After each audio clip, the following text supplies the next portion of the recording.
Investment risk అనేది market ఒడిదుడుకులకు లోబడి ఉంటుంది. ఇన్వెస్ట్ చేసే ముందు అందుకు సంబంధించిన వివరాలను క్షుణ్ణంగా తెలుసుకున్నాకే పెట్టుబడులు పెట్టండి. ఈ కార్యక్రమం నిపుణులు, అనుభవజ్ఞుల సూచనలు, సలహాల మేరకు మాత్రమే నడుస్తుంది. మీ పెట్టుబడులకు ఏబిఎన్ ఆంధ్రజ్యోతి ఎటువంటి బాధ్యత వహించదు.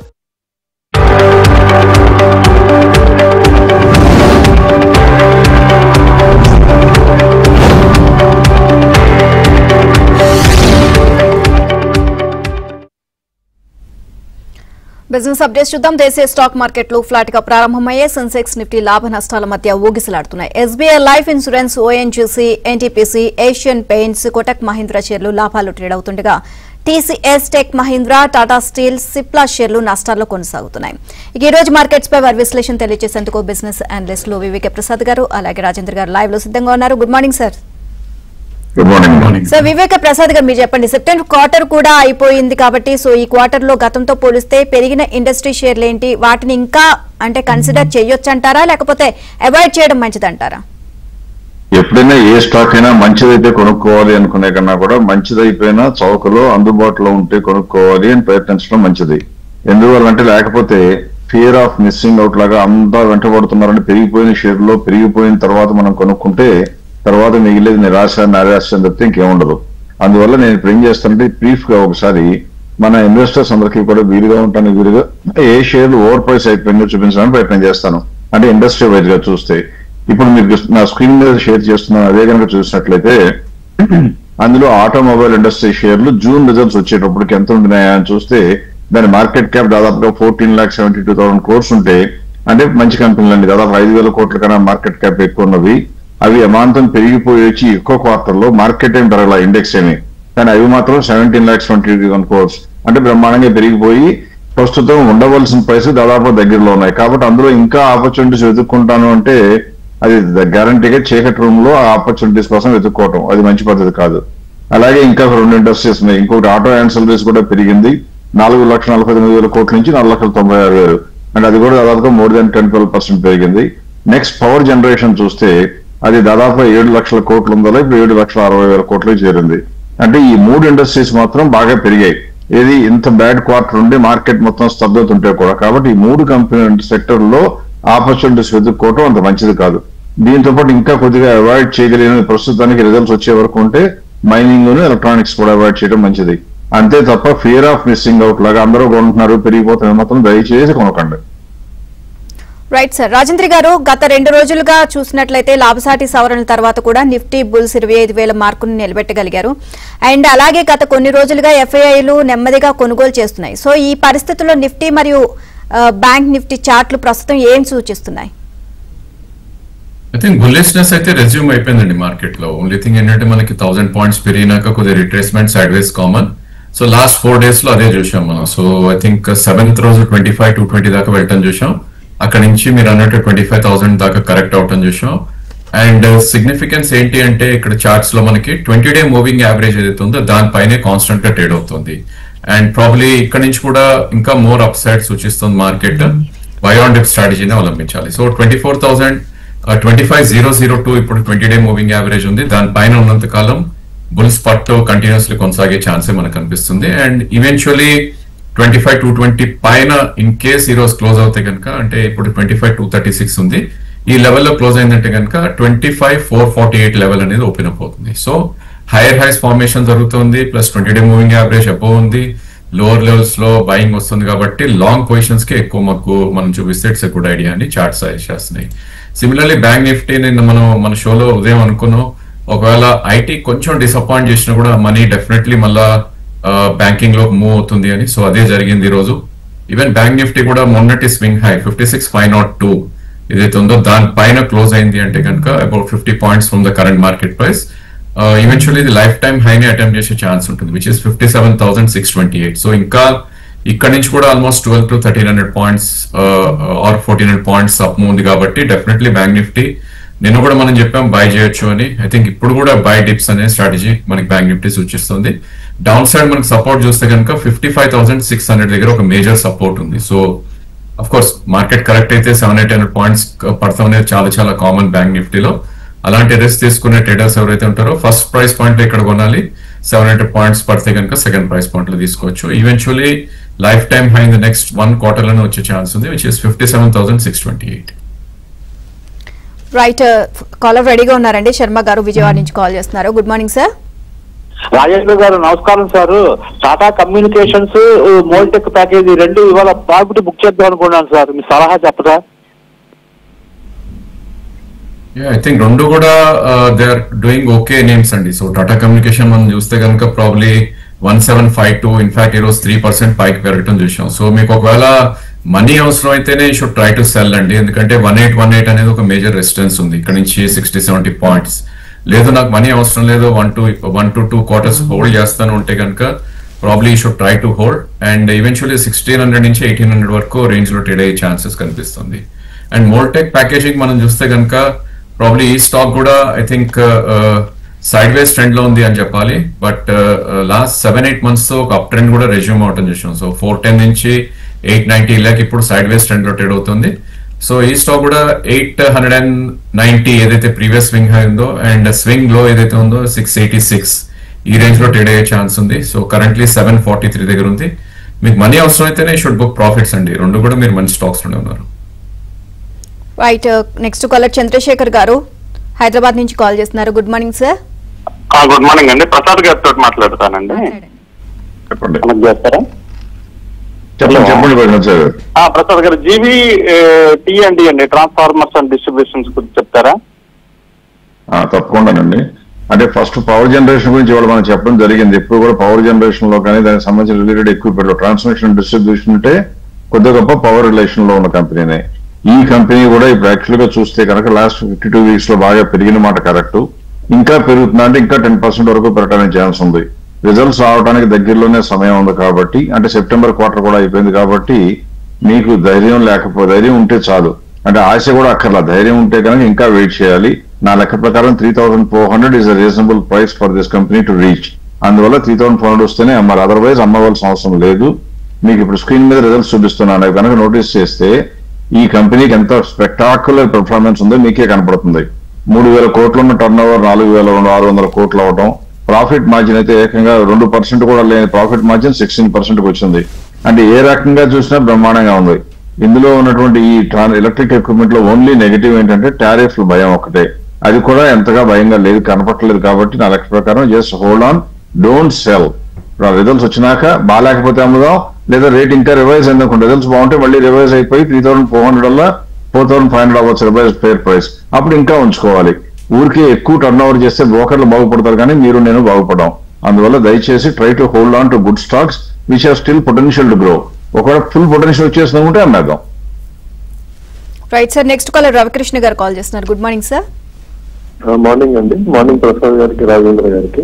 రాజేంద్ర గారికి క్వశ్చన్ అండి, స్టాలిన్ ఇండియా ఫ్లోరకెమ్ ఇంత పెరిగాక ఎంత రావచ్చా? రెండోది గాడ్రేజ్ ఫిలిప్స్ లో కూడా ఎంత రావచ్చా?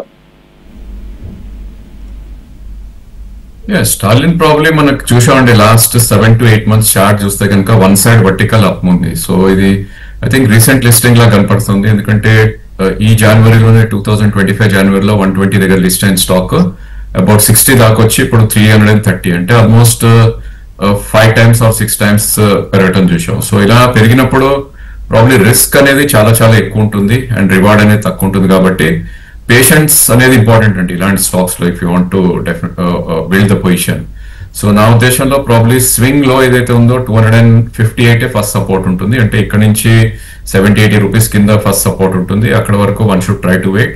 అండ్ ఎంత మంచి స్టాక్ అయినా కూడా probably corrections and side ways trends అనేది ఆల్వేస్ ఉంటాయి. కాబట్టి we should wait very very patiently అని నా సజెషన్.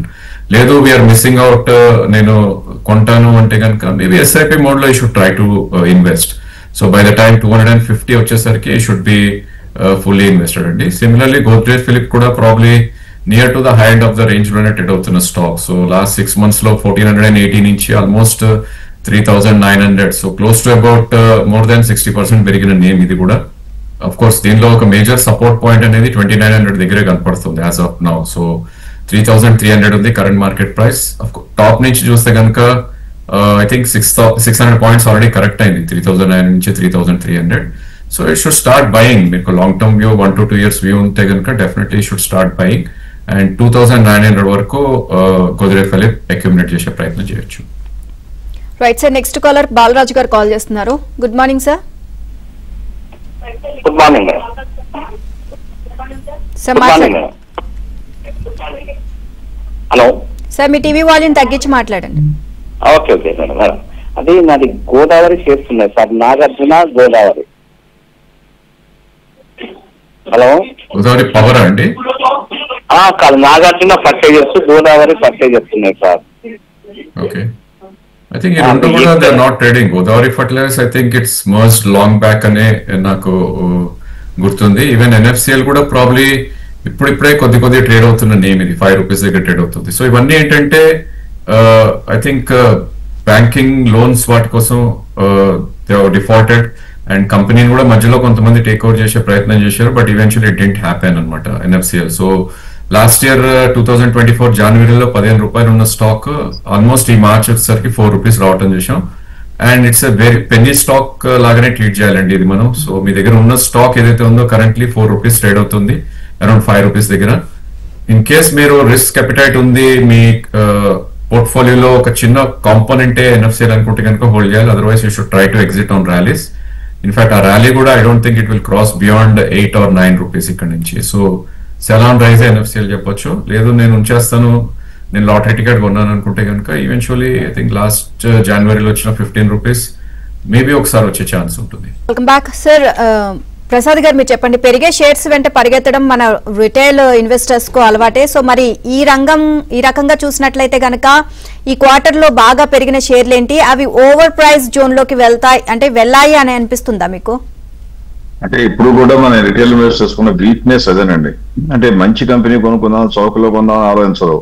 అందరూ కొనే కంపెనీ నేను మిస్ అయిపోతున్నానేమో, అంటే నేనేమి వర్క్ చేయకుండా వాళ్ళు వీళ్ళు తెలిసి కొనుక్కుంటున్నారు కాబట్టి వాళ్ళలాగా నేను కూడా సంపాదించాలని వెంటబట్టడం అలవాటు అయిపోతుంది. అది రిటైల్ ఇన్వెస్టర్స్ ఉన్నటువంటి వీక్నెస్ ఒక రకంగా. అది అవాయిడ్ చేసుకున్న వాళ్ళే స్థిరంగా ఉంటారు, లాంగ్ టర్మ్ లో లాభాలు సంపాదించగలుగుతారు. అందువల్ల మనం ఏం చేద్దామంటే ఇప్పుడు 2025 జూన్ లో రిజల్ట్స్ వచ్చే నాటికి ఏ కంపెనీలు బాగా అట్రాక్టివ్ గా కనపడుతూ అప్పుడు ఉన్నటువంటి మార్కెట్ ప్రైస్ ఫేర్ ప్రైస్ తో పోలిస్తే తక్కువలో ఉన్నాయో అవే కొనుక్కోమని చెప్తూ ఉంటాం, కొనుక్కోవాలి కూడా. అలా కొనుక్కున్న కంపెనీలో బాగా పెరిగిపోయినాక మీ స్టేషన్ వచ్చినాక కూడా ట్రైన్ నుంచి దిగకపోతే ట్రైన్ ఎలా ముందుకెళ్ళిపోతుందో అలాగే అమ్మకపోతే ఆ షేర్ మళ్ళీ తగ్గేదాకా మీ దగ్గరే మిగిలిపోతుంది. అందువల్ల నా స్క్రీన్ షేర్ చేస్తూ అందులో అలా పెరిగిపోయిన షేర్లు కొన్ని ఇప్పుడు ప్రస్తుతం ఓవర్ ప్రైస్ కొనాలి చెప్పే ప్రయత్నం చేస్తాను. ఎక్కువ కంపెనీలు ఉండవు, 5-6 కంపెనీలే, బికాజ్ మార్కెట్ పెద్దగా పెరగలేదు కాబట్టి. ఇప్పుడు స్క్రీన్ మీద నేను ప్రజెంట్ చేస్తున్న డేటా చూస్తే అపోలో మైక్రో సిస్టమ్స్ అయితే మనకి లాస్ట్ టైం 2025 జూన్ లో 177 రూపీస్ లో ఉంటాయి. అటు రిజల్ట్స్ వచ్చిన తర్వాత చూస్తే అది ఇప్పుడు 332. అంటే ఏమైపోయింది, ఇప్పుడున్న యాక్చువల్ గా ఉన్నటువంటి ప్రైస్ మా లెక్క ప్రకారం 229, 230 కన్నా ఉండాల్సిన అవసరం లేదు, కానీ 332లో ఉంది. అందువల్ల this is over price by 30%. అందులో ఎవరైనా ఉండి ఇంకా భ్రమల్లో ఉండి, అంటే ఇంకా పెరగదని కూడా నేను చెప్పను, కానీ ఏ కంపెనీ అయినా సరసమైన ధరలోకి వచ్చిన తర్వాత ఇంకా పెరుగుతుందేమో అని గుడ్డిగా నమ్మకం పెట్టుకుంటే మంచి పద్ధతి కాదు. అలాగే బ్లాక్ బాక్స్ చూస్తే కూడా అంతకుముందు 522 ఉంది, అది 548, కొద్దిగానే పెరిగింది. కానీ ఇప్పుడు లేటెస్ట్ ఫెయిర్ ప్రైస్ చూస్తే 538. అందువల్ల అది కూడా అనవసరం ఉంచుకోవటం. మాస్షిప్ టెక్నాలజీస్ అది కూడా చూస్తే 180 నుంచి 271, 50% పెరిగింది, ఇప్పుడు 33% ఓవర్ ప్రైస్ లో ఉంది. తర్వాత 197 కమ్యూనికేషన్స్, పేటిఎం అందరికీ తెలిసిందే, 923 నుంచి 1246, లాభం వచ్చేది లేదు వచ్చేది లేదు కానీ ఊరికే పెరుగుతూ ఉంటాయి ఈ కంపెనీలు. అది దాదాపుగా 6% ఓవర్ ప్రైస్. ఇంకొకటి రేట్ గెయిన్ ట్రావెల్ టెక్నాలజీస్, అది కూడా చూస్తే దాదాపు 458 అలా 689. ఎందుకు పెరిగింది అంటే డిస్క్రిప్షన్ స్పెండింగ్ వల్ల పెరిగి ఉండొచ్చు, కానీ it's already over price by 31. ఇంకా ఒక్క కంపెనీ చెప్పాలంటే FSN ఈ-కామర్స్ లేదా నైకా, అది కూడా చూస్తే 208 నుంచి 264, 30% పైగా పెరిగింది ఇండెక్స్. ఈ కంపెనీలన్నీ ఇండెక్స్ పెరగకపోయినా పెరిగాయి.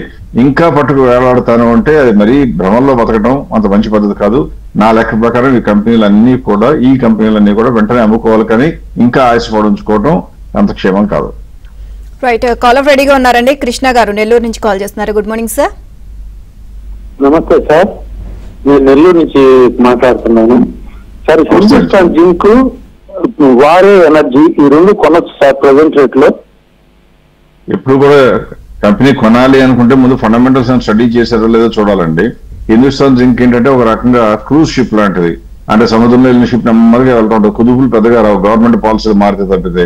అందువల్ల ఆ కంపెనీలో కొనుక్కున్నా మీకు విషయాలు ఎక్కువ ఉండదు. ఎందుకంటే ఈ కంపెనీలో అటువంటి యాటిట్యూడ్ ఉంటుంది కాబట్టి మ్యూచువల్ ఫండ్స్ కొనడానికి భయపడుతున్నాయి ఒకటి. రెండవది, ఇది అనిల్ అగర్వాల్ కి చెందినటువంటి కంపెనీ, తెలుసు కదా, వేదాంత గ్రూప్ చెందినటువంటిది. అందులో చూస్తే చూడండి, ఒకసారి స్క్రీన్ మీద మీకు డేటా చూపిస్తున్నాను. ఇది ప్రస్తుతం చూస్తే 500 రూపీస్ ఉంటే 563 దాకా పెరగడానికి ఛాన్స్ ఉంది. కొనటం అనవసరం కాబట్టి, 30% గ్యాప్ లేదు కాబట్టి. అట్ ద సేమ్ టైం ఎందుకు ఇంకో కారణం కొనకూడదు అంటే 62% ప్రమోటర్స్ ఉంటే అందులో 90% ప్రెడిక్ట్ చేశారు. అంటే ప్రమోటర్ల యొక్క ఫైనాన్షియల్ పొజిషన్ ఎంత వల్నరబుల్ గా ఉందంటానికి ఒక సిగ్నల్ చాలు. మొత్తం దాదాపుగా కుదువు పెట్టి డబ్బులు అప్పు తెచ్చుకున్నారు అంటే ఇంకా కొద్దిగా షేక్ అయిపోతే మొత్తం కంపెనీ దెబ్బతినే అవకాశం ఉంటుంది. So this is a clearly avoidable company. వారి గురించి రాజు గారు చెప్తారు. భారీ ఎనర్జీ చెప్పండి. మనం చూసామండి లాస్ట్ కపుల్ ఆఫ్ డేస్ లో ఒక మంచి అప్మూవ్ రావటం చూసాం. I think lot of mutual funds or FIs కూడా ఈ స్టాక్ ని కొనటం చూసాం. సో ఇక్కడ I think it will be side ways అని చెప్పుకోవచ్చు. సో యాజ్ ఆఫ్ నో మనం చూస్తే కనుక 3300 దగ్గర ట్రేడ్ అవుతున్న స్టాక్ లాస్ట్ మంత్ 3800 కూడా హై వెళ్ళటం చూసాం. బట్ భారీ ఎనర్జీలో కొంచెం పేషెన్స్ ఉండాలి, ఎందుకంటే 2924 అనేది ఒక మేజర్ సపోర్ట్ ఉంటుంది. సో ఈవెన్చువల్లీ 3300 దగ్గర ట్రేడ్ అవుతుంది. 2920 వస్తే కనుక మార్జిన్ ఆఫ్ సేఫ్టీ ఎక్కువ ఉంటుంది. So not to miss out, మీరు 3250 నుంచి 2950 మధ్యలో I think 1 year time frame ఉంటే భారీ ఎనర్జీ అక్యుములేట్ చేయొచ్చు. Right sir, next caller Gangadhar గారు బెంగళూరు నుంచి కాల్ చేస్తున్నారు. Good morning sir. Good morning madam, నేను ప్రసాద్ గారితో మాట్లాడుకుంటున్నాను. మాట్లాడండి. చెప్పండి గంగాధర్ గారు. Sir good morning sir. Sir నేను 2 స్టాకుల గురించి తెలుసుకోవాలనుకుంటున్నాను సార్. ఒకటి స్విట్జర్లాండ్, ఇంకొకటి వచ్చి ఇండియన్ హోటల్. 10% లాస్ లో ఉన్నాను సార్ నేను. మీరు లాస్ లో ఉన్నది అనేది కొద్దిగా పక్కన పెట్టండి. ఎందుకంటే మీకు లాస్ లో ఉన్నా లాభంలో ఉన్నా ఇక్కడ నుంచి పెరగడం తగ్గడం దాని కంపెనీ పారామీటర్స్ స్ట్రెంగ్త్ మూలంగానే పెరుగుతుంది. అంటే మిమ్మల్ని నొప్పించడానికి మాట్లాడలేదు, వాస్తవం చెప్తున్నాను. ఇకపోతే స్విట్జర్లాండ్ 2 కూడా నాకు ఇష్టమైన కంపెనీలు. అంటే నేను కొన్నా అంటే పక్కన పెడితే యూజువల్ గా లాస్ట్ క్వార్టర్ వరకు 2025 జూన్ కు ముందు అంటే దాదాపుగా 25 మార్చ్ వరకు చూస్తే స్విట్జర్లాండ్ దాదాపుగా అప్రతిహతంగా పెరుగుతూ బ్రహ్మాండంగా పర్ఫార్మెన్స్ చూపించింది. ఆ తర్వాత లేటెస్ట్ దానిలో కూడా కొద్దిగా తగ్గింది. ఎంత తగ్గింది అంటే మీరు ఇప్పుడు స్క్రీన్ మీద డేటా చూపిస్తున్నాను చూడండి. ఒకసారి 19.09% మార్జిన్కి వెళ్ళి ఆ తర్వాత 17.52కి వచ్చింది. ఇది మ్యాథమెటికల్ గా చూస్తే తగ్గింది అనుకోవచ్చు, కానీ ఎప్పుడు కూడా మార్జిన్ కనుక 10% కన్నా ఎక్కువ పడకపోతే కంగారు పడక్కర్లా. ఎందుకు చెప్తున్నాను అంటే రెట్టించి మరి దీని యొక్క సేల్స్ చూస్తే 11,000 కోట్లు దాదాపుగా ఉంటే 11,000 మొదలంటే 12,000 కోట్లకు వెళ్ళింది. ప్రాఫిట్ ఎంత పెరిగిందా తగ్గిందని చూస్తే ప్రాఫిట్ చూస్తే ఓవరాల్ గా పెరిగింది, మార్జిన్స్ తగ్గాయి. సో మార్జిన్స్ కొద్దిగా తగ్గడం అనేది సహజం. ఏ కంపెనీ అయినా ఆకాశానికి వెళ్ళేట్టుగా 100% మార్జిన్ తెచ్చుకోలేదు. అందువల్ల మార్జిన్ కాంట్రాక్షన్ వచ్చినా కూడా తక్కువ ఉంటే కంగారు పడక్కర్లా. అందువల్ల ఈ కంపెనీ భయపడాలా అంటే భయపడకూడదు. తగ్గింది కాబట్టి మీరు అమ్మేయాలంటే అమ్మనే కూడదు. 54 రూపీస్ మార్కెట్ లో ఉంటే నా లెక్క ప్రకారం జూన్ లో వచ్చిన రిజల్ట్స్ ప్రకారం చూస్తే కూడా 83 రూపీస్ ఉండాలి. ఈ రిజల్ట్స్ కూడా బహుశా బాగుంటే కనుక అది ఇంకా రివైజ్ అయిపోయి అప్వర్డ్స్ కూడా వెళ్ళొచ్చు. అందువల్ల మీరు అమ్మవలసిన అవసరం ఏమీ లేదు. ఇంకోటి ఇండియన్ హోటల్స్ అన్నారు.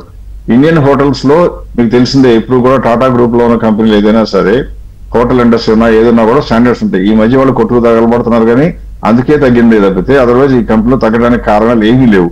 ఇది కూడా చూడండి, 6,000 కోట్ల 8,800 కోట్లు అవటం అంటే 50% దాకా పెరగటం, 17% ఉన్న మార్జిన్ 23% అవటం. ఈ కంపెనీ ప్రస్తుతం దెబ్బ తినడానికి కారణం టాటా సన్స్ లో వచ్చినటువంటి కొద్ది గొప్ప గొడవలు. అది గ్యారంటీగా సమస్యపోతాయి. ఎవ్వరూ కూడా కలకాలం కొట్టుకుని బిజినెస్ ని నాశనం చేసుకోరు. అందువల్ల ఈ 2 కంపెనీలు ఏమాత్రం భయపడకుండా కంటిన్యూ చేయండి. Right sir, next caller Vijay గారు హైదరాబాద్ నుంచి కాల్ చేస్తున్నారు. Good morning sir. Good morning madam. నా దగ్గర ఒక 3 స్టాక్స్ ఉన్నాయి. సో ఫస్ట్ వన్ వచ్చేసి పీసీబీఎల్ ఉన్నాయి 300 Phillips carbon. So second one వచ్చేసి కేపీఐ గ్రీన్ ఎనర్జీ 400 లో ఉన్నాయి. సో ఇంకోటి కేపీఐటీ టెక్నాలజీ 1600 లో ఉన్నాయి. ఈ 3 స్టాక్స్ హోల్డ్ చేయొచ్చా మేడం? ఐ థింక్ 3 కూడా కొద్దిగా side ways and down trend లో ఉన్న స్టాక్స్ అనే చెప్పాలండి. ఎందుకంటే పీసీబీఎల్ మనం చూస్తే కనుక లాస్ట్ ఇయర్ అక్టోబర్ లో 577 రూపీస్ ఉన్న స్టాక్ 337 రావటం చూసాం ఈ మార్చ్ లో. సో అక్కడి నుంచి ఒక రేంజ్ ఎస్టాబ్లిష్ అవుతుంది. Down side about 320 and up side about 440. So maybe ఇంకా 1-2 quarters ఈ రేంజ్ లో టైం స్పెండ్ చేసే ఛాన్సెస్ కనిపిస్తుంది. సో ఎప్పుడైతే ఇది 470 బ్రేక్అవుట్ వస్తుందో మళ్ళా ఒక అప్ ట్రెండ్ రెజ్యూమ్ అవుతుంది. అదర్వైజ్ మీరు near to the demand zone లోనే ఉన్నారు. 330, 310 అనే డిమాండ్ జోన్ కాబట్టి హోల్డ్ అనే సెక్షన్. అండ్ కేపీఐ గ్రీన్ కూడా సిమిలర్ చార్ట్ అండి. సో లాస్ట్ ఇయర్ జూలైలో టాప్ అవుట్ అవటం చూసాం 680 దగ్గర అండ్ 313 దాకా కూడా రావటం చూసాం మొన్న జనవరిలో. సో అక్కడి నుంచి 330 నుంచి 560 మధ్యలో ట్రేడ్ అవుతుంది. బట్ 437 కరెంట్ మార్కెట్ ప్రైస్ ఉంది. ఈ స్టాక్ కూడా it's hold. IT is not doing great last 1 to 2 years లో ఎక్కువ రిటర్న్స్ కూడా రాలేదు కాబట్టి KPIT మేబీ మీ ప్రైస్ వచ్చిన ఒక 5 to 10% ప్రాఫిట్స్ ఉన్నాయి. Should try. Right sir, next Kumar గారు వరంగల్ నుంచి కాల్ చేస్తున్నారు. Good morning sir. Good morning Prasad గారు అండ్ రాజేంద్ర గారు. సార్ ఇది చమ్మల్ ఫెర్టిలైజర్స్ 500 shares 570 rupees లో ఉన్నాయి సార్. మరి కొద్దిగా యాడ్ చేసుకోమంటారా? అలాగే నాట్కా ఫార్మా 1000 rupees లో 600 shares ఉన్నాయి సార్, యాడ్ చేసుకోమంటారా? ఎప్పుడు యాడ్ చేసుకోవడం అనే ప్రిన్సిపల్ దయచేసి మనసులోంచి చెరిపివేయండి. మనకి కావాల్సింది మనం పెట్టే ఇన్వెస్ట్మెంట్ మీద లాభం రావాలి. మనకున్న షేరు కొనుక్కుంటే ఎక్కువ లాభాలు వచ్చే అవకాశాలు ఉంటాయంటే 6,000 కంపెనీలు ఉన్న మార్కెట్ లో మీకున్న 1-2 కంపెనీలకే ఛాన్స్ ఉంటుందనేది చాలా భ్రమ, తప్పుడు ఆలోచన. అటువంటి భ్రమల్లో మనం ఉండకూడదు. మన డబ్బు పెట్టుకోవడానికి లాభం సంపాదించే కంపెనీ కొనుక్కుందాం, కానీ అదే యావరేజ్ చేద్దాం అనే ప్రిన్సిపల్ వద్దు. ఎందుకంటే ఇప్పుడు కంప్యూటర్లు వచ్చినాక ఏదైనా సరే ఫాలో అప్ చేయడం పెద్ద కష్టం కాదు. పోతే చంబల్ ఫెర్టిలైజర్స్ అందులో బ్యాడ్ గా ఉందంటే ఏమీ బ్యాడ్ లేదండి. That's a very good company. ఖచ్చితంగా కొనుక్కోవడానికి అవసరం అండి. ఇప్పుడు కొనుక్కోవడానికి పనికిరాదు. ఎందుకంటే 507 రూపాయలు ఇప్పుడు ఉంటే 602 రూపాయలే ఫెయిర్ ప్రైస్, అంటే 20% ఉంది. పైగా మీరు చూస్తే రైనీ సీజన్ దాదాపుగా వస్తుంది. అంటే ఫెర్టిలైజర్స్ కి ఇప్పుడు డిమాండ్ వస్తుంది. ఈ డిమాండ్ అంతా కూడా మనకి డిసెంబర్ క్వార్టర్ లో కనపడుతుంది, కానీ ఇప్పుడు ఈ క్వార్టర్ లో కనపడే అవకాశాలు అంతగా ఉండవు. అందువల్ల చంబల్ ఫెర్టిలైజర్స్ ఇప్పుడు కొనుక్కోవాలంటే కొనకూడదు, ఉన్నది ఉంచుకోవాలంటే ఉంచుకోవాలి. రైట్ సార్, థ్యాంక్ యూ వివిక ప్రసాద్ గారు, అలాగే థ్యాంక్ యూ రాజేంద్ర గారు. ఈ రోజు మార్కెట్స్ పై మీ విశ్లేషణ తెలియజేసినందుకు. ఇది బిజినెస్ అప్డేట్స్. Keep watching.